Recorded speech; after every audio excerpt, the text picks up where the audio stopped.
안녕하세요. 오늘은 멀어져만 가는 독일과 중국 관계, 독일의 정보기술보안법이 중국을 떨게 한다라는 소식을 전해드리겠습니다. 중국과 독일은 다방면에서 전략적 파트너로서 상생 협력을 이뤄나가야 합니다. 그러려면 양국은 서로의 핵심 이익을 존중하고 내정 간섭을 하지 않으며 협력에 초점을 맞춰야 합니다. 지난달 28일 열린 제6차 중국-독일 정부 협상 화상으로 앙겔라 메르켈 독일 총리를 만난 리커창 중국 총리가 결연한 표정으로 이렇게 말했습니다.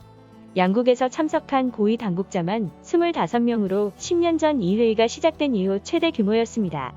미국 외교 전문지 더 디플로맷은 이날 회담의 분위기는 최근 중국과 독일 간 달라진 관계를 보여주는 대표적인 장면이라며 중국과 미국의 패권 경쟁이 치열해지고 있는 데다 유럽연합이 대중국 정책을 고심 중인 가운데 진행된 회의라 더욱 주목받았다고 보도했습니다.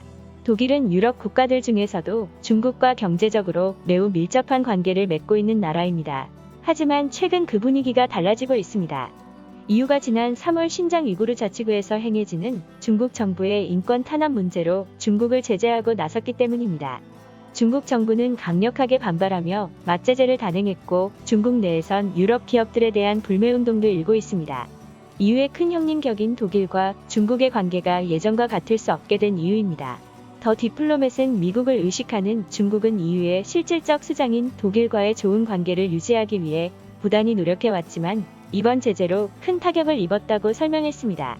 무엇보다 중국의 아픈 대목은 독일 의회가 지난달 23일 통과시킨 새로운 정보기술 보안법입니다. 화웨이를 금지할 수 있는 법적 근거가 마련된 것이라서입니다. 이 법안에는 국가 보안에 위협을 가할 수 있는 계약 체결을 막을 수 있는 내용 등이 포함된 것으로 알려졌습니다. 독일 내에서 반중 정서도 높아지고 있습니다. 퓨리서치 센터의 최근 설문조사 결과에 따르면 독일 내에서 중국에 대한 부정적인 의견은 71%로 사상 최고치를 기록했습니다. 미국의 견제를 벗어나 유럽 특히 독일과 우호적인 관계를 유지하고 싶은 중국이 곤란할 수밖에 없습니다. 중국 정부가 가장 걱정하는 것은 메르켈 총리가 떠난 이후입니다. 메르켈은 오는 9월 총선이 치러진 이후 퇴임하게 되는데 그 후임이 누가 되든 메르켈만큼 중국에 긍정적이지 않을 것으로 보여서입니다. 실제 메르켈 총리는 중국 독일 관계에 상당한 시간과 에너지를 투자해 왔습니다. 지난해 말 체결된 중국 EU 투자 협정 체결 합의에 누구보다 공들인 이가 바로 메르켈입니다. 독일이 유럽연합 이사회 의장국을 맡았던 지난해 이런 성과가 나왔다는 사실은 결코 우연이 아니다는 분석도 있습니다. 여러 주변 환경이 변한 데다 메르켈마저 떠나면 중국 독일 관계는 지금과 더욱 달라질 수밖에 없습니다. 독일의 소리 DW는 두 나라는 수년간 잘 협력해왔지만 지향점이 달라 점점 멀어지고 있다고 보도했습니다. 오늘의 추천 영상은 중국 아니면 먹고 살 길이 막막하니 불만을 제기하지 말라입니다. 감사합니다.